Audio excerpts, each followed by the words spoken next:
Atención amantes del trail. Del 28 al 30 de noviembre, Ibiza se convierte en el epicentro del deporte al aire libre con los 3 días Trail Ibiza. 3 etapas, 3 días, distancias para todos los niveles. Corre por senderos mágicos y acantilados con vistas al mar. Disfruta del privilegio de competir en plena naturaleza en uno de los paisajes más espectaculares del Mediterráneo. En noviembre, mientras muchos ya guardan las zapatillas, tú estarás sumando kilómetros en el paraíso.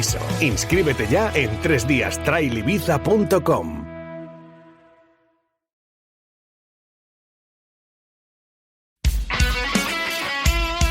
Radio Marca. Scientific Nutrition te ofrece Trail y Nutrición.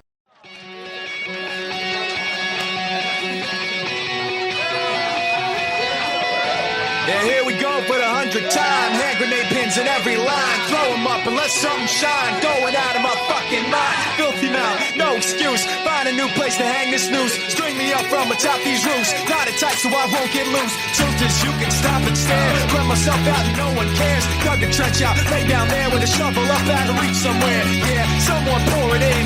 Make it a dirt dance floor again. Say your prayers and stop it out when they bring that chorus in. I bleed it out, digging deeper just to throw it away. I bleed it out, digging deeper just to throw it away. I bleed it out, digging deeper just to throw it away.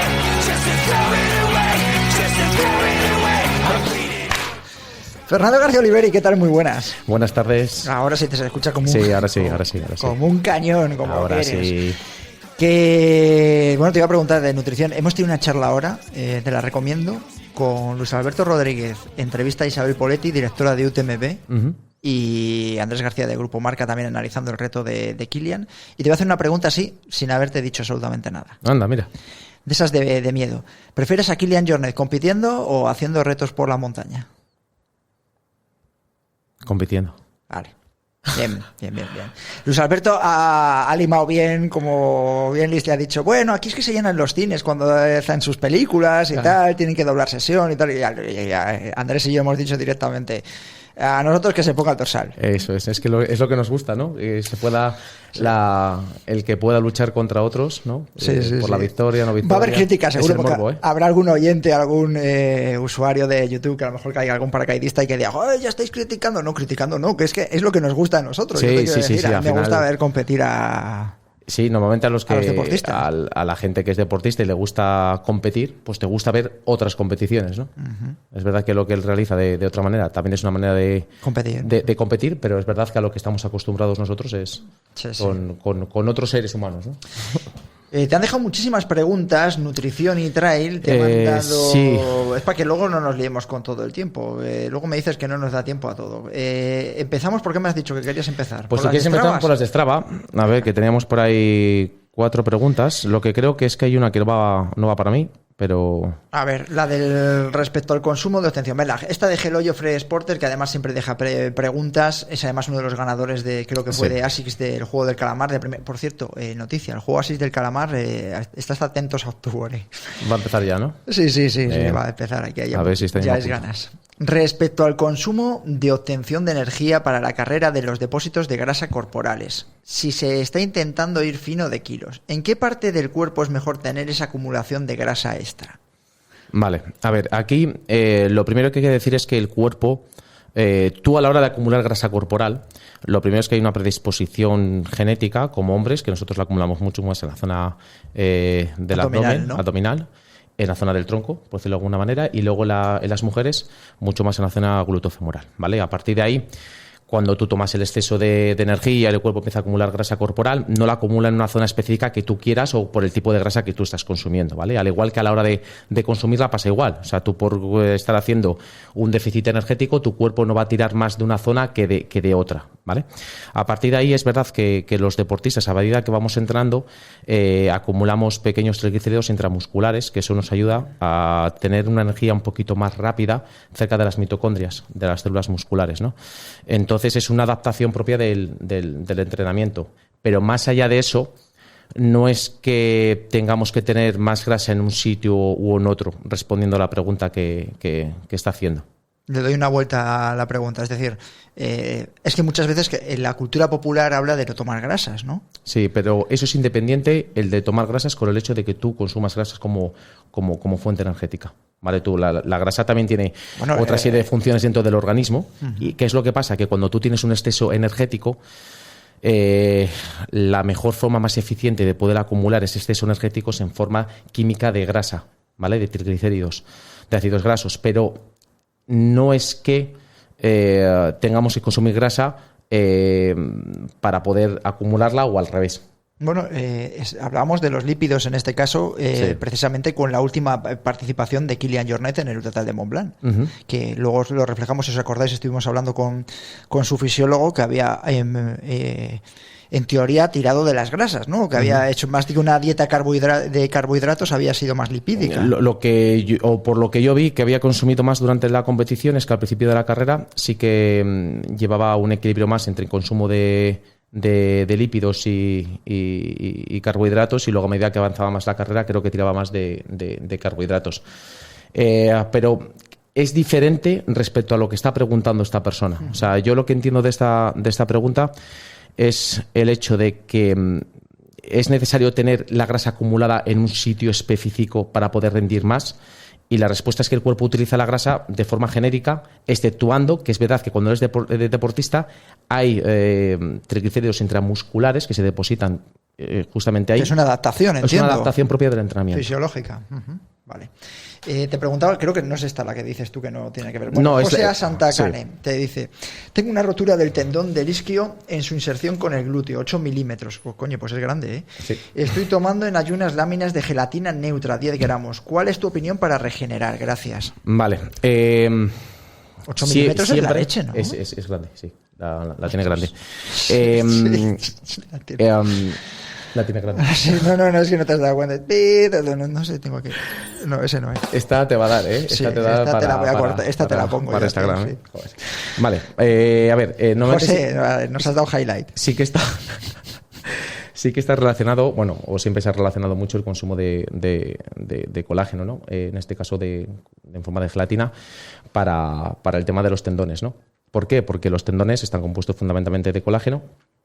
Y podríamos decir que el hecho de consumir colágeno, ¿no? Podríamos producir más colágeno, pero no es necesariamente así. El colágeno está formado por diferentes aminoácidos que no son esenciales, el cuerpo puede producirlos, ¿vale? Y entonces lo que hace que podamos producir más colágeno sobre todo es la vitamina C. Entonces lo que está más relacionado en este caso, o más evidencia hay, es el hecho de que haya un buen consumo de vitamina C. Vale, partiendo de esta base, lo que se suele recomendar para prevenir o tendinopatías es consumir entre 10 o 15 gramos de colágeno con vitamina C previo a un entrenamiento, sobre todo cuando tienes pliometría. En este caso, en deportes como los nuestros, estás continuamente corriendo y esa pliometría también se va produciendo, pero también en entrenamientos de fuerza que lo puedas realizar, ¿vale? Como una manera preventiva para evitarlo. Ahora, en roturas como las que él dice, no hay estudios específicos que sea necesario la utilización de colágeno para poder reparar un tendón que está roto. O para acelerarlo, ¿no? Exactamente. De hecho, es más importante, sobre todo la rehabilitación que pueda tener, por supuesto, un buen consumo calórico, de proteínas, bueno, todo lo que vamos comentando muchas veces, y sobre todo quizás un nutriente más estrella en este caso sería el omega 3. El omega 3. Vale. Bueno, me imagino también que cuando estás en esa situación y con una rotura de 8 milímetros que te obliga a parar prácticamente en seco, Sí. sobre todo a la hora de correr, buscas fórmulas de cualquier De tipo, aunque cualquier no parte. haya una prueba científica, ¿no? Con respecto a ello. Es verdad que luego, una vez que se haya recuperado, pues como dices tú, el colágeno no está mal, ¿no? Bueno, Ed Caballer te pregunta, en uno de los vídeos de Javier de Find Your Everest, un saludo para Javier Ordieres, fíjate, nosotros aquí hacemos publicidad de todo el mundo, donde acompañan a los soportes de Pablo Villa, hay un momento que dice que ha estado metiendo 190 gramos carbohidratos por hora. ¿Realmente el cuerpo es capaz de gestionar estas cantidades? Esto lo he visto mucho ahora en los triatletas, hay muchos vídeos Sí. ahora con respecto a estas Sí. salvajadas que se empiezan a meter. ¿Tiene algún efecto dañino a largo plazo? A mí me parece una burrada, a mí también a priori. Bueno, es verdad que estamos acostumbrados a ver menos cantidades de ingestas de carbohidratos por hora. Volvemos un poco a qué nos dice la ciencia. Normalmente estamos hablando de que somos capaces de oxidar 60 gramos a la hora, luego si lo juntamos con fructosa a 90, si está entrenado podemos llegar incluso a 120. A partir de ahí no hay estudios que puedan respaldar toda esa parte de que meter más puedas rendir más.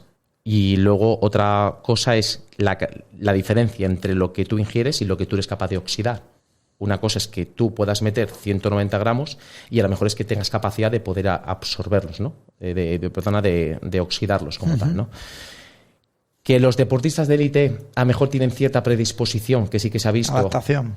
No, ya no adaptación, sino predisposición genética, en que puedan oxidar un poquito más. E incluso después la propia adaptación por el entrenamiento del estómago se puede dar, pero normalmente son casos bastante individuales. Sí, pero ya te entiendo tirando a la genética casi, ya de ese deportista, sí, ¿no?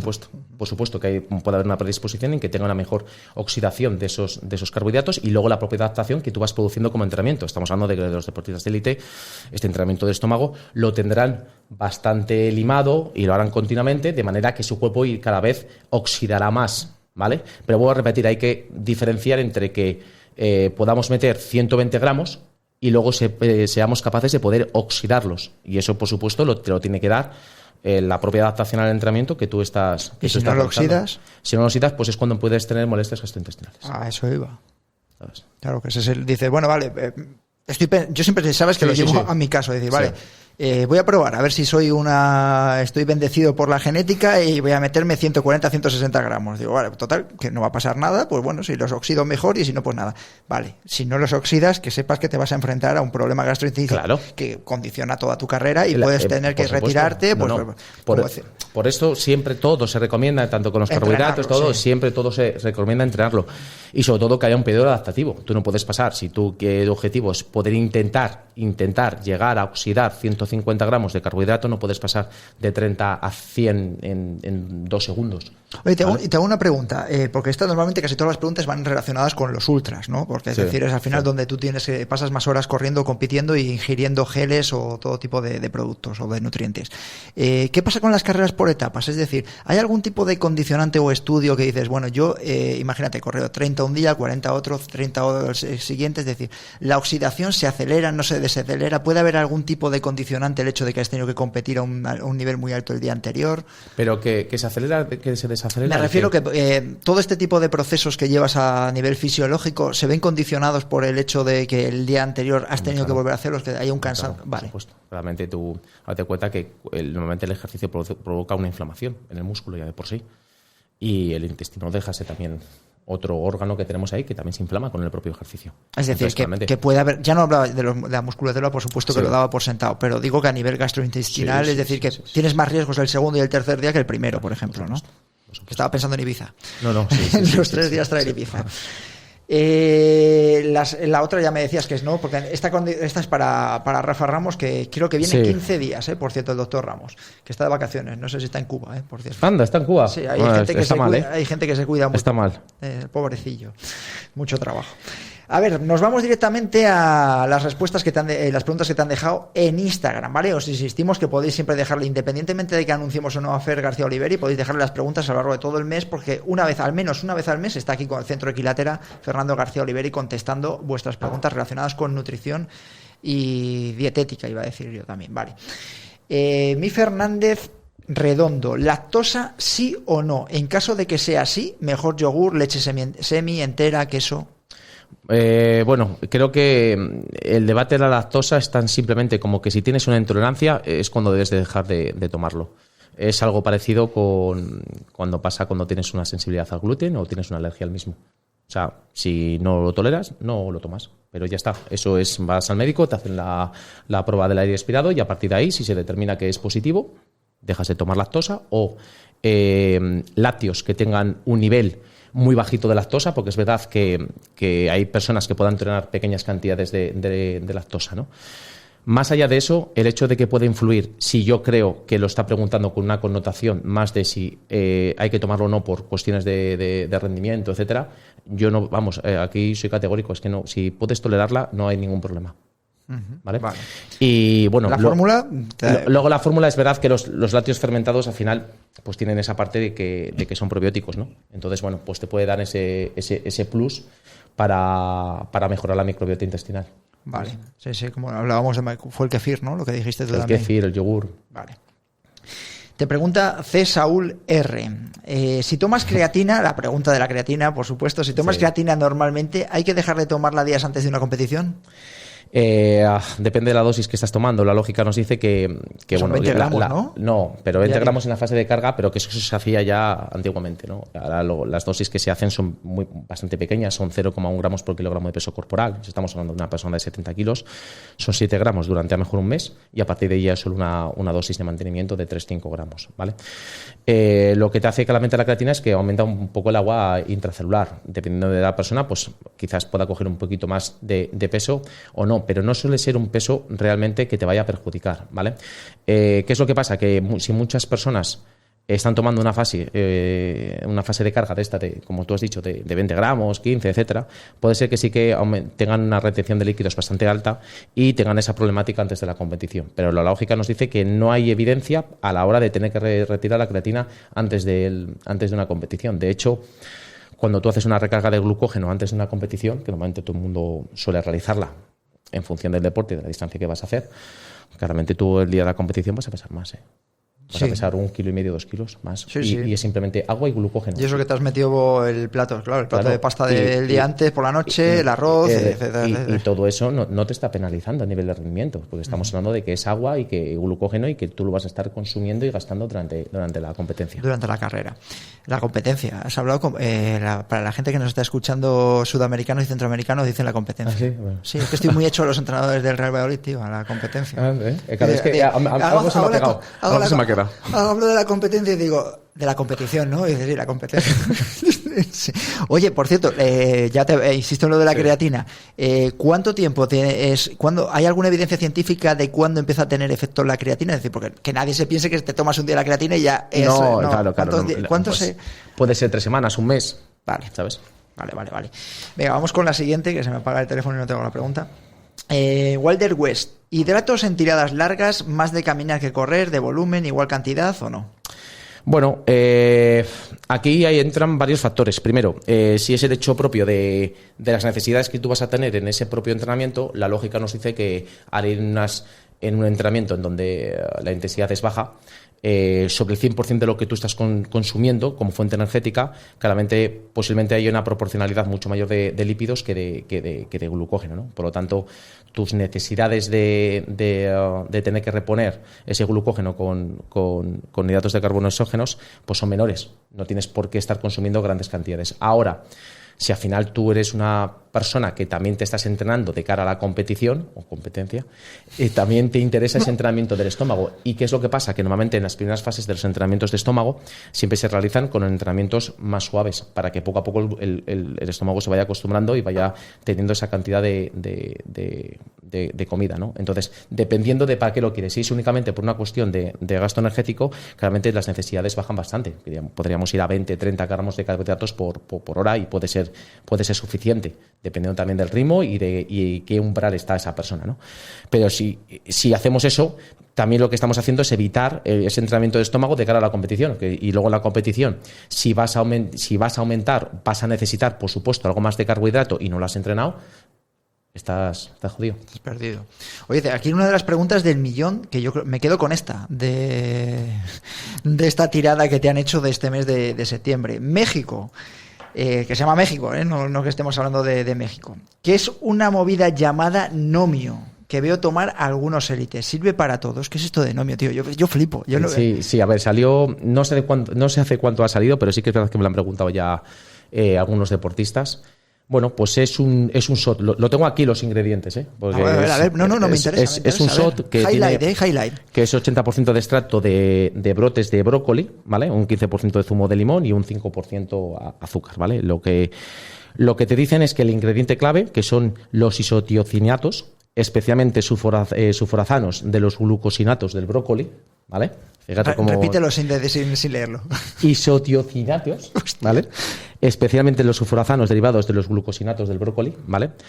Que dice que lo que te reduce es el estrés oxidativo que te produce la propia competición, ¿no? ¿Vale? Entonces, teóricamente, si tú tienes menos estrés oxidativo, vas a recuperar un poquito antes. Y luego también dice que te reduce la producción de lactato, ¿vale? Uh-huh. Estamos aquí, que te dice... La producción de lactato, como hace en este caso lo que tomábamos los nachos, ¿no? Bueno, Bueno, ahí lo que hay ¿Tamponador? no, es un tamponador de los hidrogeniones, eso, es diferente, ¿vale? Es diferente. Reduce el lactato un 12% y disminuye el estrés oxidativo muscular en un 10%. Esto es lo que dice este producto, ¿no? ¿Vale? Entonces, bueno, vas un poco a los estudios que hay detrás y al final, ¿qué es lo que pasa? Que para poder decir que esto de verdad funciona, normalmente la muestra de sujetos tiene que ser pues, amplia, ¿vale? Estamos hablando de que los estudios hay muchos que tienen 9 sujetos, 10, 11, ¿vale? No diferencia entre élite ni profesionales, amateur, ¿vale? Luego también he estado viendo que hay algunos que todavía no están revisados, esos estudios, ¿vale? Que están para revisar, y otros son en vitro, no son ni siquiera en humanos, ¿vale? Entonces, todo esto hay que cogerlo con pinzas. Eso no significa que no. Ya, te estoy entendiendo. Y creo que te están entendiendo todos los oyentes. Eso no significa que no funcione, sino significa que necesita más estudios, que se necesitan que esos estudios sean independientes, es decir, porque estos estudios están hechos por las propias cadenas que lo están promoviendo. Exactamente. ¿No? Entonces, para evitar cualquier conflicto de interés, lo interesante sería que de manera independiente se pudiera estudiar esto, ¿vale? Y a partir de ahí se podrían ver si se podría funcionar ahora, o no. Eso has dado la respuesta médica estupenda por la que estás aquí. Ahora yo te pregunto, ¿qué quieres? Pues esto tendría que probarlo, porque realmente, pues... Pero a ti, ¿qué te aporta del tema del brócoli? Porque claro, estoy viendo que la mayor composición es... Es por el tema del brócoli, porque lo que al final es un extracto, al final lo que están buscando, y con ese extracto es reducir el estrés oxidativo. Estamos hablando de que siempre... De una manera general, las verduras, las hortalizas, etcétera, tienen un nivel antioxidante bastante alto. Pero tú tenías, igual que cuando aquí hablamos de la remolacha, de ahora de la cereza, que por cierto sigue preguntando en cada post de la Vuelta Ciclista a España que ves al ganador de etapa tomándose el tart cherry, hay alguien preguntando, ¿qué es esto rojo que se toman? El tart cherry. Y te lo toman todos, el tart cherry. Pues esto es lo mismo. ¿Hay alguna evidencia de que tú sepas que ya no la cereza o la remolacha, que el brócoli tiene ese tipo de efectos que dilatan o retrasan la oxidación? Bueno, a estos niveles no. Por eso es lo que se necesita más estudios. Vale, perfecto. ¿Sabes? Intento ser científicamente un poco correcto en ese sentido, ¿vale? Que luego uno lo quiere probar y quiere ver si le funciona o no le funciona, y le funciona, pues perfecto, allá él. Pero que haya casos individualizados no hace que se pueda generalizar para todo el mundo. Perfecto. ¿Te quieres quedar tertulia? ¿Cómo andas de tiempo? Bien, no sé de qué vais a hablar. De todo un poco. De todo un poco. Como siempre es. Yo me quedo aquí escuchando y yo me quedo escuchando como si fuera un oyente. Sí, además viene Patrick, que ya está por ahí. Venga, sí, perfecto. Vamos, escuchamos pista del Trail Kid.